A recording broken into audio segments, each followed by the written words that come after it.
Alhamdulillah wassalatu wassalamu ala Rasulillah wa ala alihi wa sahbihi wa mawalah wa ba'd. Ikhwan fiddin rahimani wa rahimakumullah, baik yang sedang offline maupun online. Mudah-mudahan Allah senantiasa memberikan kepada kita limpahan nikmat-nikmatnya, memberikan kepada kita bimbingan dan hidayah, sehingga kita mudah untuk melangkahkan kaki kita menuju ke jalan-jalan kebaikan, memudahkan kita untuk mencapai surga Al-Firdaus Al-A'la. Allahumma amin. Ikhwah rahimani wa rahimakumullah, dimanapun berada. Di sesi pertama tadi kita sudah membahas 5 pokok akidah Ahlus Sunnah wal Jamaah. Kita flashback sebentar. Pokok pertama adalah kita meyakini rukun iman yang 6. Kemudian pokok yang kedua, kita meyakini makna iman sesuai yang dipahami Ahlus Sunnah wal Jamaah. Kemudian pokok yang ketiga, kita tidak mengkafirkan kaum muslimin kecuali jika melakukan pembatal keislaman. Kemudian pokok yang keempat, wajib taat kepada uli amri kaum muslimin dalam perkara yang ma'ruf. Dan pokok kelima, kita tidak melakukan pemberontakan kepada uli amri kaum muslimin disebabkan kemaksiatan yang dilakukannya. Kemudian pokok yang keenam adalah tidak mencela para sahabat Nabi Muhammad sallallahu alaihi wasallam. Termasuk dari pokok akidah Ahlus Sunnah wal Jamaah adalah tidak mencela seorang pun sahabat Nabi Muhammad sallallahu alaihi wasallam sebagai representasi dari firman Allah Subhanahu wa taala, walladzina ja'u min ba'dihim yaquluna rabbana ighfir lana wa li ikhwanina alladzina sabaquna bil iman wa la taj'al fi qulubina illa lil ladzina amanu rabbana innaka ra'ufur rahim. Dan orang-orang yang datang setelah mereka memanjatkan permintaan, ya Rabb kami, ampunilah kami dan orang-orang yang telah mendahului kami dalam hal keimanan, dan janganlah Kau jadikan di hati kami rasa ketidaksukaan, rasa benci kepada orang-orang yang beriman. Maka salah satu aplikasi yang paling mulia dari firman ini adalah para sahabat Nabi Muhammad sallallahu alaihi wasallam. Kalau sesama orang beriman saja oleh Allah Subhanahu wa taala kita diperintahkan untuk memintakan ampunan, kita tidak diperkenankan untuk saling membenci, maka kepada para sahabat Nabi itu pasti otomatis lebih wajib lagi. Para sahabat Nabi adalah orang-orang yang membersamai Nabi Muhammad sallallahu alaihi wasallam. Keutamaan mereka sangatlah banyak sekali. Keutamaan mereka sangatlah besar sekali bila dibandingkan dengan orang-orang yang sekarang. Para sahabat luar biasa dalam berkorban dan berjuang membersamai Nabi Muhammad sallallahu alaihi wasallam.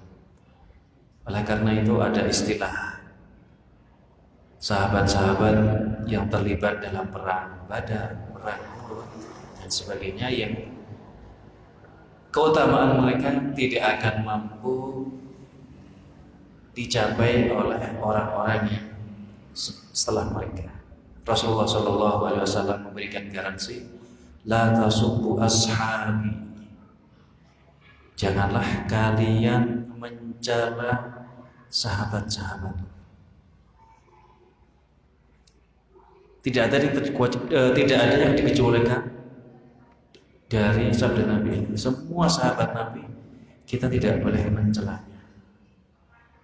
Siapapun itu, walaupun sahabat itu sebagai manusia biasa, terjadi intrik di antara mereka. Ada perang sivil, ada persaingan di antara mereka. Itu manusiawi.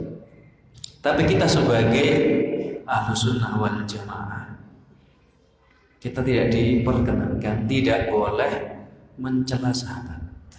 Misal yang sering kita dengar ketika berbicara umpamanya tentang intrik-intrik atau persaingan perseteruan yang terjadi di kalangan para sahabat, kita sering sekali menjumpai oknum atau pihak-pihak yang mencela Muawiyah. Ini tidak dibenarkan menurut keyakinan Ahlus Sunnah wal Jamaah. Semua sahabat Nabi tidak boleh dicela. Apa yang terjadi di antara mereka, silahkan biarkan terjadi antara mereka. Kita tidak usah kemudian ikut-ikutan terlanjur, karena itu adalah bagian dari sejarah. Yang harus kita lakukan adalah kita tidak boleh mencelanya, baik itu Muawiyah ataupun yang lainnya. Kenapa? Falau anna ahadakum anfaqa mithla Uhudin dhahaban ma balagha mudda ahadihim wala nasifa. Andai kata kalian berinfak sebesar gunung Uhud emas, berinfak emas sebesar gunung Uhud, maka infak kalian itu tidak akan menyamai satu mud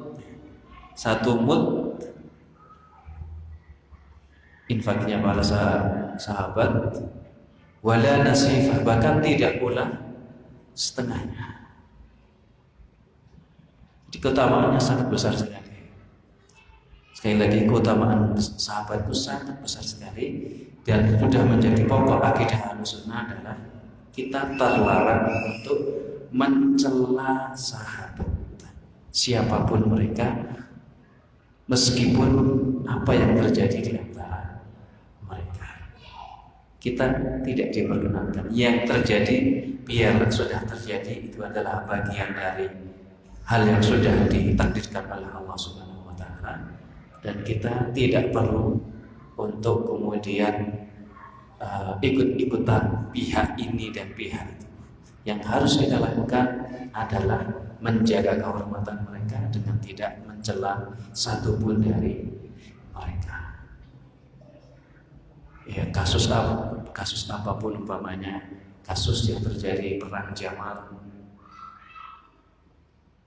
antara Muawiyah dan sebagainya, Ibunda Aisyah dan sebagainya, itu adalah bagian dari takdir yang terjadi, dan kita dilarang kemudian mencela salah satu dari mereka, mencela salah satu sahabat, karena keutamaan mereka sangat besar. Bahkan kita punya, andai kata punya emas satu gunung Uhud, kita infakkan, itu tidak akan menyamai setengah daripada apa yang para sahabat lakukan untuk perjuangan Islam bersama Rasulullah Shallallahu Alaihi Wasallam. Di dalam kita meyakini bahwa tidak boleh mencela di kalangan para sahabat pun, kita meyakini bahwa para sahabat itu mempunyai keutamaan yang berbeda-beda. Ada yang lebih utama daripada sahabat yang lainnya, karena memang itu sudah menjadi sunnatullah bahwa masing-masing orang memiliki kelebihan sendiri-sendiri. Maka kalau kita berbicara tentang sahabat yang paling utama, maka tentu adalah siapa? Abu Bakar As-Siddiq, kemudian Umar bin Khattab, kemudian Utsman bin Affan, dan Ali bin Abi Thalib. Ini sepakat. Sahabat yang paling utama urutannya Abu Bakar, Umar, Utsman, dan Ali, ini sepakat. Setelah itu tidak ada kesepakatan siapa mau didahulukan di atas siapa. Itu tidak berpengaruh karena itu adalah sunnatullah. Tapi kita tidak boleh mendahulukan sahabat yang lain di atas Abu Bakar, Umar, Utsman, Ali. Kita tidak boleh mendahulukan Umar di atas Abu Bakar. Tidak boleh mendahulukan Umar, Utsman di atas Umar dan Abu Bakar. Tidak boleh mendahulukan Ali di atas Utsman, di atas Umar dan Abu Bakar. Adapun selain empat orang ini, Abu Bakar, Umar, Utsman, dan Ali, maka tidak ada patokannya, maka bebas, karena itu adalah sunnatullah. Setiap sahabat memiliki keutamaan tersendiri-sendiri. Bahkan Rasulullah SAW pun juga mengakui hal tersebut. Ada sahabat yang jagonya memimpin perang, diberi kesempatan memimpin perang. Kalau ingin bertanya tentang taktik perang, bertanya kepada para sahabat.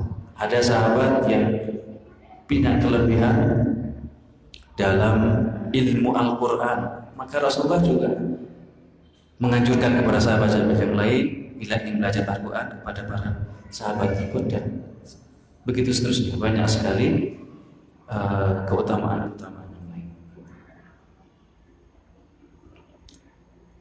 Tentu kalau kita berbicara tentang keutamaan para sahabat, kita tidak akan pernah lupa dengan satu golongan yang mereka punya keyakinan tersendiri bahwa kalau mencela sahabat itu adalah bagian dari ibadah. Ya, seperti Rafidhah, mereka sudah menjadi keyakinan mereka kalau melaknat Abu Bakar, Umar, kemudian Aisyah itu justru berpahala. Maka ini adalah keyakinan yang sangat menyimpang dan jauh dari tuntunan Nabi Muhammad Sallallahu Alaihi Wasallam. Semoga Allah memberikan kepada mereka balasan yang istimewa. Sekali lagi, kita sebagai ahlu sunnah wal jamaah dilarang untuk mencela sahabat siapapun itu, dan meskipun apa yang terjadi di antara mereka. Kemudian kita masuk ke pokok ketujuh, mencintai ahlu bait Nabi Muhammad Sallallahu Alaihi Wasallam. Ini adalah bentuk pengamalan dari sabda Nabi Muhammad Sallallahu Alaihi Wasallam dalam sebuah hadis yang diriwayatkan oleh Imam Muslim. Rasulullah Sallallahu Alaihi Wasallam bersabda, "Udzakirukumullah fi ahli baiti." Aku peringatkan kalian untuk memperhatikan ahlu baitku. Maka kalau kita berbicara tentang ahlu bait Rasulullah Sallallahu Alaihi Wasallam, siapa saja yang termasuk? Atau siapa saja yang disebut dengan ahlu bait Rasulullah SAW? Yang masuk dalam cakupan ahlu bait Rasulullah itu adalah semua kerabat Rasulullah Sallallahu Alaihi Wasallam. Namun yang dimaksud di dalam sabda Rasulullah ini adalah ahlu bait yang soleh saja. Karena ada beberapa kerabat Rasulullah yang tidak soleh. Contohnya siapa? Masyhur, sangat terkenal, Abu Lahab. Abu Lahab itu kerabatnya Rasulullah, namun bukan kerabat yang soleh, maka tidak tercakup dalam sabda Rasulullah Sallallahu Alaihi Wasallam. Dan ahlu bait Rasulullah yang paling utama adalah istri-istri Nabi Muhammad Sallallahu Alaihi Wasallam. Maka kita harus bersihkan. Salah satu bentuk kita memperhatikan ahlu bait Rasulullah adalah kita membersihkan nama baik istri-istri Rasulullah Shallallahu Alaihi Wasallam, termasuk yang paling masyhur adalah tentang hadithul ifki atau kasus terjadinya fitnah kepada Ummul Mukminin Aisyah. Maka kita membersihkan bahwa istri-istri Rasulullah itu adalah wanita-wanita pilihan, bukan sembarang wanita, dan pasti dijaga oleh Allah Subhanahu wa Ta'ala. Dan ini tentu suatu hal yang tidak disukai oleh orang-orang yang ingin menjatuhkan Islam dari pokoknya. Ketika orang-orang Rafidhah mereka menuduh Ummul Mukminin Aisyah sebagai pelaku zina, sebenarnya yang ingin mereka tuju adalah Baitun Nubuwah. Mereka ingin menghajar Islam dari pokoknya. Ketika mereka berhasil di situ, maka mereka akan mudah mengobok-obok ajaran Islam. Mereka akan mudah untuk mengatakan bahwa Islam itu tidak seperti yang dituntunkan oleh Muhammad, karena Muhammad rumah tangganya bermasalah. Itu intinya seperti itu. Maka salah satu bentuk kita memperhatikan Ahlul Bait, dan itu sudah kita tegaskan menjadi akidah Ahlus Sunnah wal Jamaah. Pokok dasar akidah Ahlus Sunnah adalah mencintai Ahlul Bait. Namun mencintai di sini adalah mencintai yang sesuai koridor syar'i, bukan mencintai membabi buta yang justru malah dilarang oleh syariat Islam. Terus bagaimana kalau kita melihat banyak oknum yang mengaku-ngaku sebagai keluarga Nabi, sebagai Ahlul Bait Nabi, dan mereka ada motif-motif tertentu. Ada yang mengaku sebagai Ahlul Bait, tapi dia mengatakan karena saya keturunan Nabi, saya tidak wajib sholat, tidak wajib zakat, dan seterusnya. Atau ada yang lain yang mengatakan karena saya ini adalah keturunan Nabi, apa yang saya jual ini pasti berkah, maka walaupun harganya berlipat-lipat kamu harus beli, umpamanya seperti itu. Maka jawabannya adalah Ahlul Bait Nabi dalam kacamata syar'i itu bukanlah jaminan bahwa yang bersangkutan bisa menggugurkan atau digugurkan dari kewajiban syar'i. Rasulullah Shallallahu Alaihi Wasallam bersabda, "Ya ma'syara Quraisy, istaru anfusakum, la ughni ankum minallahi syai'a. Ya Abbas ibn Abdul Muttalib, la ughni anka minallahi syai'a. Ya Safiyyata ammat Rasulillah, la ughni anka minallahi syai'a. Wa ya Fatimah bint Muhammadin, salini min mali ma syi'ti fa inni la ughni anka minallahi syai'a." Wahai orang-orang Quraisy, belilah diri kalian sendiri dengan amalan-amalan kalian. Wahai Abbas bin Abdul Muttalib, saya tidak memiliki, kata Rasulullah, tidak memiliki satu pun kemampuan untuk menyelamatkanmu dari Allah Subhanahu wa Ta'ala. Wahai Sofiyah, bibi Rasulullah SAW, saya tidak memiliki kemampuan apapun untuk menyelamatkanmu dari Allah Subhanahu wa Ta'ala. Wahai Fatimah binti Muhammad, mintalah harta sesuai yang kamu suka, tapi saya tidak bisa menyelamatkanmu dari Allah Subhanahu wa Ta'ala. Dari hadis ini kita bisa melihat kerabat yang terdekat siapa dari Rasulullah SAW? Istrinya, anaknya yang pertama, kemudian pamannya, kemudian bibinya, kemudian kerabat-kerabat terdekat. Oleh Rasulullah SAW pesannya apa? Tetap harus beramal. Yang akan menyelamatkan mereka itu adalah amalannya masing-masing. Yang akan menyelamatkan Fatimah adalah amalannya.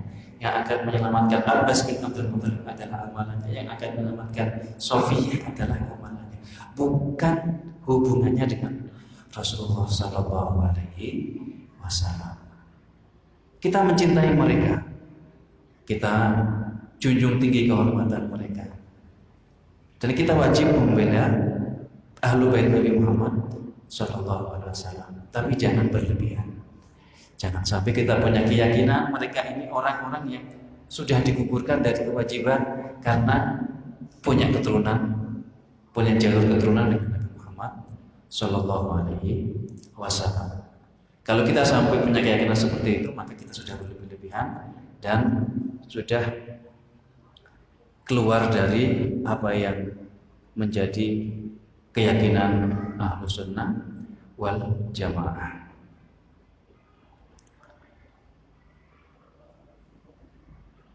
Ada sebagian yang mereka ketika dengan dalih mencintai keluarga Nabi Muhammad Shallallahu Alaihi Wasallam, mereka sampai berkeyakinan bahwa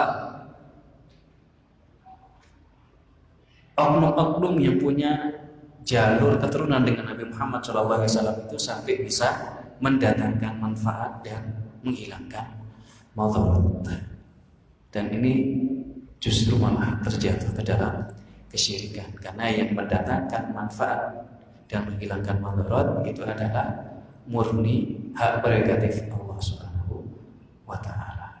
Jadi dengan dalih apapun tetap harus sesuai dengan apa yang dituntutkan oleh Nabi kita Muhammad SAW dalam memperhatikan, mencintai dan menjaga, membela keluarga Nabi Muhammad atau Ahlul Bait Nabi Muhammad Sallallahu Alaihi Wasallam. Kemudian selanjutnya pokok yang ke-8 yaitu membenarkan karomah para wali.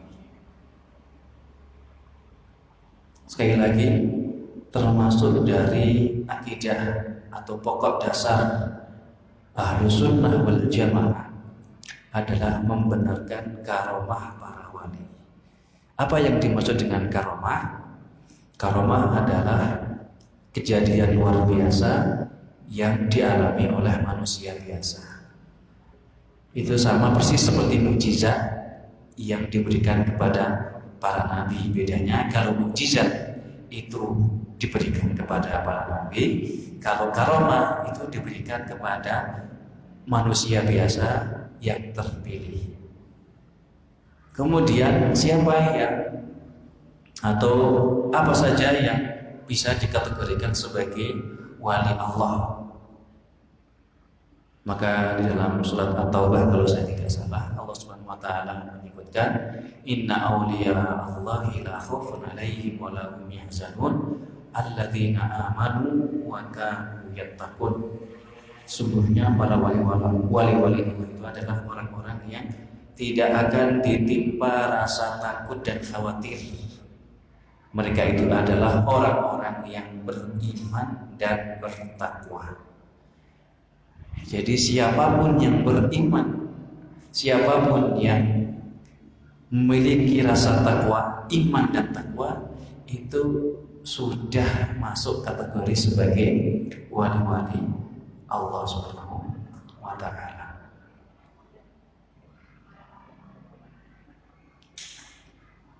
Kalau kita melihat dalam realita, ada banyak orang yang atau oknum yang mendaku mereka memiliki karomah. Maka yang harus kita tegaskan di sini bahwa ada perbedaan tipis antara karomah dengan ahwal syaitaniyah. Ada perbedaan tipis antara karomah dengan tipu daya setan. Karena tipu daya setan ini juga hal luar biasa yang terjadi pada manusia biasa.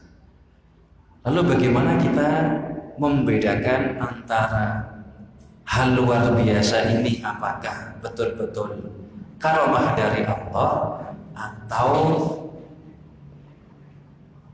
termasuk dari tipu daya setan.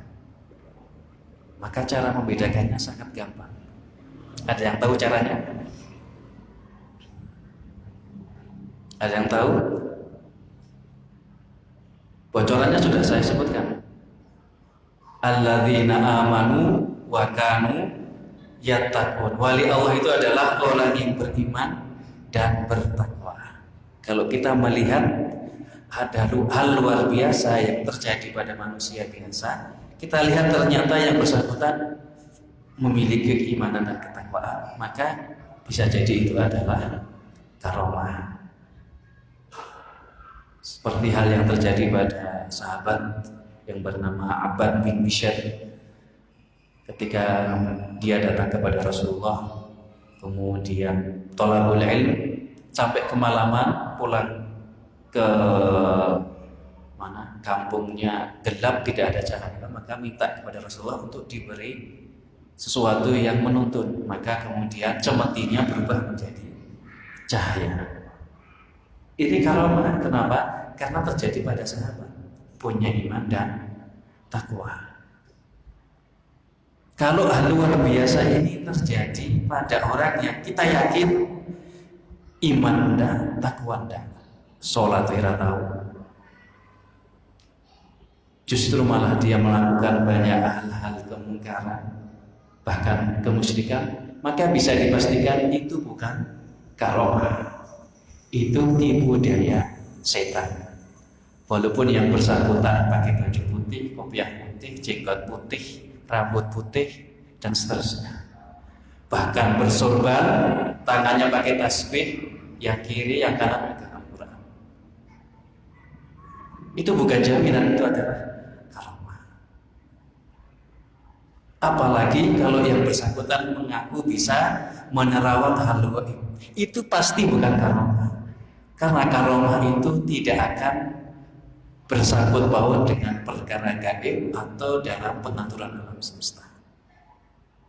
Kalau ada oknum yang mengaku itu adalah karomah padahal bersangkutan dengan perkara gaib atau ada sangkut pautnya dengan pengaturan alam semesta, maka bisa dipastikan itu bukan karomah, tapi ahwal syaitaniyah. Maka para ulama memberikan contoh kepada kita satu gambaran. Kalau kamu melihat ada orang yang bisa terbang di atas air, bisa jalan di atas air, bisa terbang atau bisa jalan di atas air, ini hal luar biasa tidak? Sangat luar biasa, karena orang yang biasa tidak akan mungkin bisa berjalan di atas air. Kalau ada yang bisa lihat atau kamu melihat orang bisa berjalan di atas air, fa'rid amalahu bil kitabi was sunnah. Coba lihat amalannya itu sesuai dengan Al-Quran dan Sunnah enggak? Kalau sesuai berarti itu karomah, kalau tidak sesuai berarti itu ahwal syaitaniyah atau tipu daya setan. Jadi kita tidak usah gampang termehek-mehek dengan hal luar biasa. Baik oknum itu embel-embelnya apa, kita tinggal lihat perilaku dia, amalan dia sesuai tidak dengan Al-Quran dan Sunnah. Kalau sesuai itu karomah, kalau tidak berarti itu bagian dari tipu daya setan. Kemudian kita masuk ke pokok kelas 9.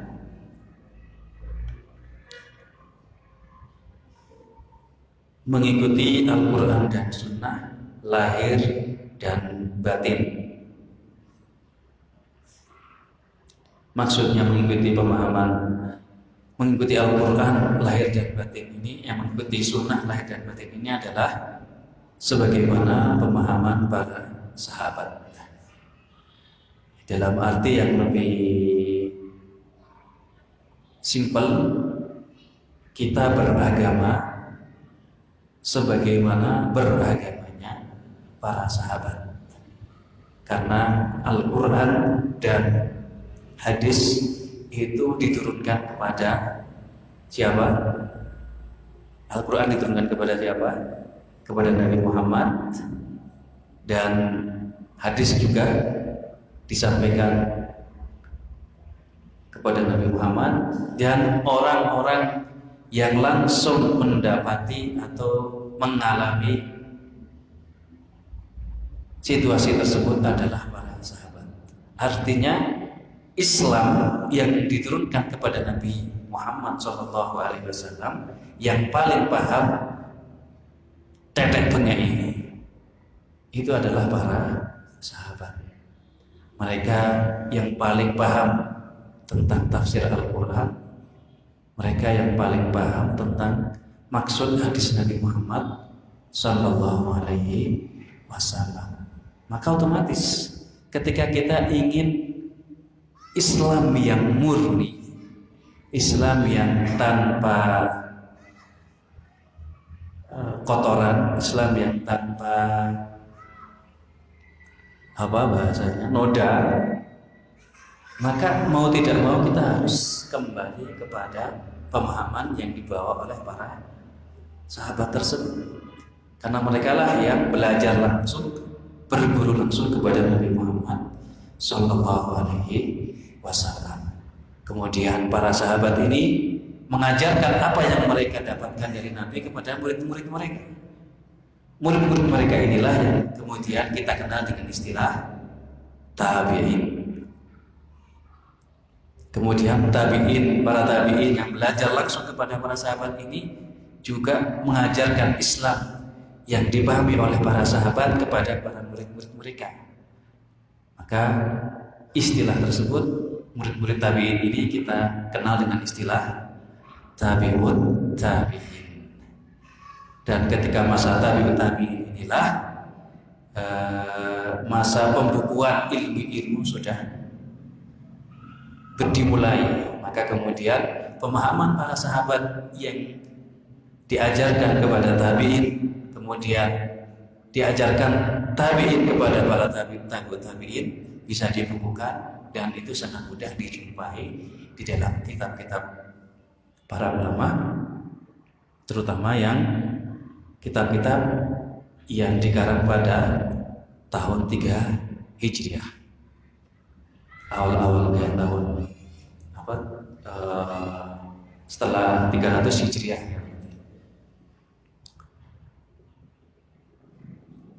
Kemudian ketika kita memahami Al-Quran atau memahami Sunnah secara lahir dan batin, maka ketika terjadi perselisihan pun kita mengembalikannya kemana? Kembalikannya kepada Al-Quran dan Sunnah. Maka kalau kita kembalikan setiap perkara agama ini sesuai dengan semangat memahami sunnah lahir dan batin, insya Allah tidak akan banyak perbedaan atau perselisihan yang muncul. Yang terjadi, kenapa banyak sekali perselisihan, padahal perkara itu bukanlah perkara pokok di dalam akidah Ahlussunnah wal Jamaah, namun menimbulkan perselisihan karena semangatnya bukan semangat memahami Al-Quran dan Sunnah atau memahami Sunnah lahir dan batin. Di dalam keyakinan Ahlussunnah wal Jamaah itu ada ruang toleransi di dalam perkara yang sifatnya ijtihadiyah. Perkara sifat ijtihadiyah itu maksudnya adalah perkara yang memang dasar atau dalilnya tidak pakem, tidak jelas. Satu dalil kemudian bisa disimpulkan berbagai macam kesimpulan hukum, itu namanya ijtihad. Masing-masing orang yang punya kemampuan dan keahlian karena memang sudah memenuhi syarat-syarat ijtihadnya, ternyata memiliki perbedaan dengan yang lainnya. Itu namanya ijtihad.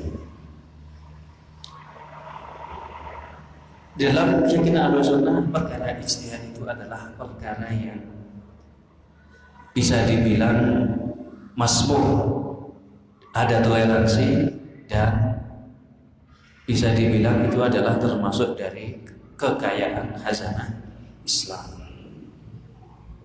Dalam bahasa yang lebih sederhana, Ahlus Sunnah wal Jamaah itu tidak fanatik pada person tertentu. Selama masih ada dasarnya Al-Quran dan Sunnah, cara berdalilnya benar, dalilnya sahih, kemudian cara berdalilnya juga sahih, maka itu tidak perlu kemudian gontok-gontokan. Jadi ada orang berdalil tapi belum tentu cara berdalilnya benar. Jadi kita melihat ada banyak firqah-firqah yang mereka melandasi pemahaman mereka dengan dalil. Ada yang berdalil Nabi baru dengan Al-Quran, wa khataman nabiyyin. Orang-orang Ahmadiyah berdalil dengan khataman nabiyyin, bahwa Nabi Muhammad bukan sebagai penutup. Kemudian banyak lagi firqah-firqah yang lain berdalil dengan bahkan Al-Quran dan hadis sahih. Tetapi tidak semua orang yang berdalil dengan Al-Quran dan sahih itu sisi pendalilannya benar. Maka kalau kita menemui ada orang yang berdalil dengan dalil yang sahih, dengan pengambilan sisi pendalilan yang sahih, dan itu adalah perkara ijtihadiyah, maka sudah, kita lapang dada saja, tidak perlu kemudian fanatik. Karena fanatik kita itu kepada kebenaran, bukan kepada person tertentu. Kita tidak fanatik kepada Imam Ahmad, atau atasnya lagi Imam Syafi'i, atau atasnya lagi Imam Malik, atau atasnya lagi Imam Abu Hanifah, atau atasnya lagi atau bin Abi Rabah, dan seterusnya. Kita tidak fanatik kepada person mereka, tapi kita adalah menerima kebenaran dari mana mereka bawakan. Yang menjadikan kita membela mereka itu bukan karena person mereka, tapi karena kebenaran yang mereka bawakan. Maka ta'assub di dalam akidah Ahlussunnah wal Jamaah itu adalah sesuatu yang dilarang. Kita tidak boleh ta'assub kepada siapa. Jadi kalau ada orang mengkritisi pendapatnya Imam Syafi'i, kita slow-slow saja, tidak usah kemudian jengkel luar biasa, amarah sampai diubun-ubun, tidak usah. Ada orang mengkritisi pendapatnya Imam Ahmad, biasa-biasa saja. Itu bagian dari mudarasah, dari budaya ilmiah. Karena yang namanya pendapat ketika diutarakan itu ada kemungkinan salah dan benar. Setiap pendapat yang ada kemungkinan salah dan benarnya pasti akan ada yang menerima dan enggak, ada yang membantah dan ada yang membela. Seperti itu. Namun yang sangat disayangkan sekali, ketika kita kesana kemari, kita tidak boleh ta'assub kepada Imam Malik, kepada Imam Syafi'i, bahkan kepada Imam Nawawi, bahkan kepada yang di atasnya. Namun di lapangan kita melihat banyak oknum yang justru malah ta'assub kepada ustaznya. Ini sesuatu yang sebenarnya semangatnya tidak apa tadi? Tidak mengikuti Al-Quran dan Sunnah lahir dan batin. Kita sering menjumpai ketika ada ustadz yang mengkritisi ustadz favorit kita akan mudah marah. Maka ini sebenarnya secara tidak sadar kita sedang terjebak pada penyakit ta'assub. Karena kalau mau gampang-gampangan, mau kasar-kasaran, Itu kita ta'assub kepada Imam Syafi'i itu lebih utama daripada ta'assub kepada ustaz favorit kita. Imam Syafi'i sudah jelas keilmuannya tidak ada yang meragukan, ketakwaannya tidak ada yang meragukan. Ustaz favorit kita belum tentu ilmunya diakui semua orang, ketakwaannya belum terbukti dan seterusnya. Maka sekali lagi semangat kita adalah mengikuti Al-Quran dan Sunnah lahir dan batin. Kita tidak ta'assub kepada person tertentu. Jadi kalau kita punya ustadz favorit ya, mungkin karena penyampaiannya bagus, mungkin menurut kita ilmunya juga luar biasa, silakan kita ngefan itu biasa, tapi jangan sampai terjebak pada ta'assub. Kalau ada yang bantah ustaz ini, pendapat ustaz ini, kita marah-marah, tidak perlu. Karena semangat kita adalah mengikuti Al-Quran dan Sunnah lahir dan batin. Selama itu adalah perkara ijtihadiyah, slow-slow saja. Perbedaan pendapat itu biasa-biasa saja, bukan sesuatu yang perlu kita pusingkan kenapa pendapatnya ini berbeda dengan pendapatnya fulan. Itu biasa, tidak perlu menjadikan kita ta'assub, apalagi sampai taklid. Pokoknya apa yang dikatakan ustadzku mesti benar ya. Nah itu taklid buta, tidak boleh. Bahkan sampai ada sebagian yang kemudian menjadikan barometer ustadz dan kelompok kajiannya itu sebagai sebuah kebenaran. Siapa yang ngaji sama ustadzku atau ikut nimbrung di kelompokku, pokoknya pasti benar. Yang tidak pasti salah. Itu juga tidak boleh. Itu bagian dari taklid. Tidak boleh kita menjadikan person tertentu sebagai barometer kebenaran. Karena kaidahnya adalah i'rifil haqq ta'rif ahlah.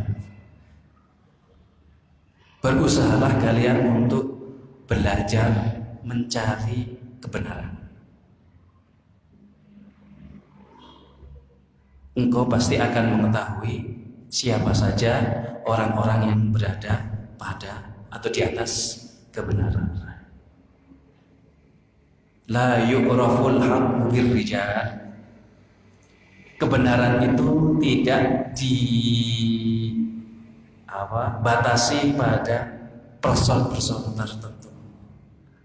Jadi kalau kita umpamanya punya ustadz favorit sunnah gitu, Ustadz A, B, C, D, bukan berarti yang selain A, B, C, D itu otomatis bukan Ustadz Sunnah.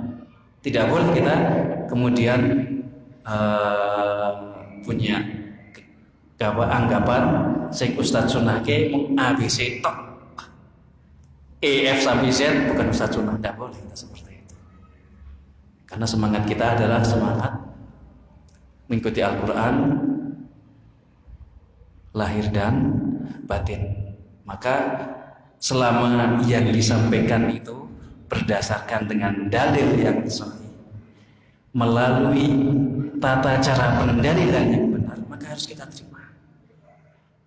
Kita tidak membatasi hanya pada person-person tertentu. Kemudian yang terakhir adalah al-wala wal bara, yaitu kita mencintai dan membenci sebagaimana yang dituntunkan oleh Allah Subhanahu wa taala. Kita mencintai orang lain sesuai yang digariskan oleh Allah. Apa yang Allah cintai kita cintai, apa yang Allah benci kita benci. Maka al-wal wal bara ini adalah bagian dari tauhid kita. Ketika Rasulullah Shallallahu Alaihi Wasallam diutus, walaqad ba'atsna fi kulli ummatin rasulan an i'budullaha wajtanibut taghut. Diperintahkan untuk beribadah kepada Allah dan menjauhi syirik. Ini adalah ketika menjauhi kesyirikan itu sebenarnya juga kita menjauhi apa yang dibenci oleh Allah Subhanahu wa taala. Maka dalam sisi pragmatisnya, ketika kita ingin ingin mengaplikasikannya kepada saudara-saudara kita, maka kita mencintai saudara se-Islam kita sesuai dengan kadar keimanannya, siapapun itu. Ketika kita membenci saudara se-Islam kita pun juga sama, kita membenci sebatas kemaksiatan yang ada pada dirinya. Kita tidak boleh mencintainya atas dasar hawa nafsu kita, tapi kita mencintainya karena keimanan yang ada pada dirinya. Besar dan kecilnya kecintaan kita kepada saudara kita tersebut berdasarkan besarnya keimanan yang ada pada dirinya. Kecintaan kita bukan tersekat pada bendera tertentu, pada nama tertentu, pada lembaga tertentu, pada pakaian tertentu dan sebagainya. Walaupun beda kopinya, satu hitam, satu putih, kita tetap mencintainya.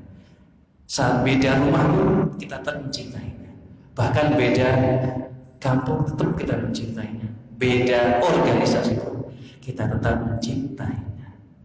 Namun besar kecilnya disesuaikan dengan apa? Kadar keimanannya. Semakin besar maka kita semakin mencintainya. Kemudian dalam membencinya juga seperti itu. Kita membencinya berdasarkan kadar kemaksiatan yang ada pada dirinya. Tidak membenci total dan tidak mencintai total. Kita membencinya juga bukan karena perbedaan pakaian, perbedaan pandangan, perbedaan bendera dan seterusnya. Yang berbeda lembaga kita benci. Bahkan yang satu soft pun, sholatnya bareng satu masjid, ustadznya bareng satu ustadz, pandangannya, madhabnya bareng sama, tetapi dalam hal keimanan dia kurang, maka sama, kita juga mencintainya sesuai dengan kadar yang dimiliki saudara kita tersebut. Jadi al-wala wal bara ini adalah penutup atau penyempurna dari tauhid kita. Kalau tauhid kita benar, maka otomatis al-wala wal bara kita juga harus benar. Kalau kita bersikap kepada saudara kita se-Islam, apapun embel-embelnya, itu masih tersekat-sekat dengan lembaga, dengan organisasi dan sebagainya, maka kita perlu bertanya, jangan-jangan tauhid kita tidak benar. Ada yang salah dengan cara kita mendudukkan wala wal bara kita sebagai penyempurna dari tauhid kita. Ini yang bisa saya sampaikan dari 10 pokok keyakinan Ahlus Sunnah wal Jamaah. Tadi sudah ada pertanyaannya.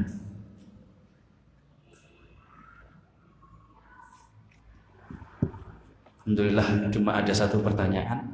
Mudah-mudahan ini adalah pertama dan terakhir. Pertanyaannya sangat menggelitik ya. Adakah di zaman yang penuh fitnah ini wali yang mendapat karomah? Ini kembali ke penjelasan awal tadi, bahwa yang disebut dengan wali itu adalah orang yang beriman dan bertakwa. Maka kalau kita menemukan hal luar biasa, karomah terjadi pada seseorang yang beriman dan bertakwa, maka itu karomah. Siapapun itu, tidak harus ustadz, tidak harus kiai, siapapun itu, yang penting beriman dan bertakwa. Karena status ustadz itu tidak menjamin yang bersangkutan lebih baik dan lebih beriman dan bertakwa dari murid. Maka kalau murid ternyata lebih beriman dan bertakwa, tidak menutup kemungkinan Allah akan memberikan karomah. Dan jangan dibayangkan karomah itu harus umpamanya kalau mau terjadi kecelakaan bisa melihat. Jangan dibayangkan yang seperti itu. Yang mana karomah ingin manjat atap 3 loncat, itu jangan dibayangkan seperti itu.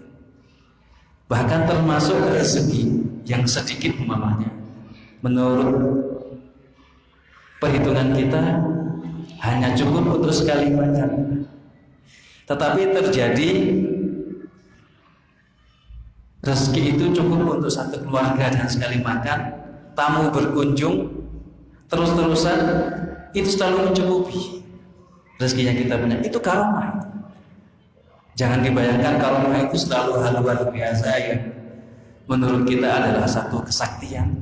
Bahkan rezeki kita yang rezeki sedikit yang bisa mencukupi orang banyak, itu termasuk dari karomah yang diberikan oleh Allah kepada orang yang beriman dan bertakwa.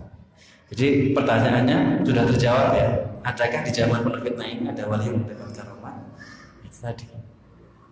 Jangan dibayangkan karomah itu yang hal-hal yang sakti. Insya Allah kalau kita beriman dan bertakwa kepada Allah, tidak menutup kemungkinan banyak hal luar biasa yang akan terjadi pada diri kita, walaupun kita tidak tahu kalau itu adalah karomah.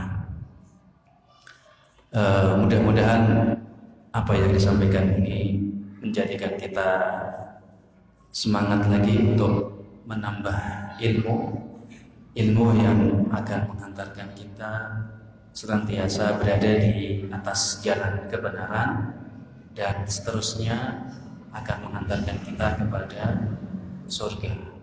Dan yang terpenting mudah-mudahan Allah Subhanahu wa taala memberikan kepada kita keistiqomahan sehingga di akhir hayat kita pun tetap istiqomah, husnul khatimah. Bila taufiq wal hidayah, ada yang benar datangnya dari Allah, ada yang salah datangnya dari saya sendiri. Subhanakallahumma wa bihamdika asyhadu an la ilaha illa anta astaghfiruka wa atubu ilaik. Assalamualaikum warahmatullahi wabarakatuh.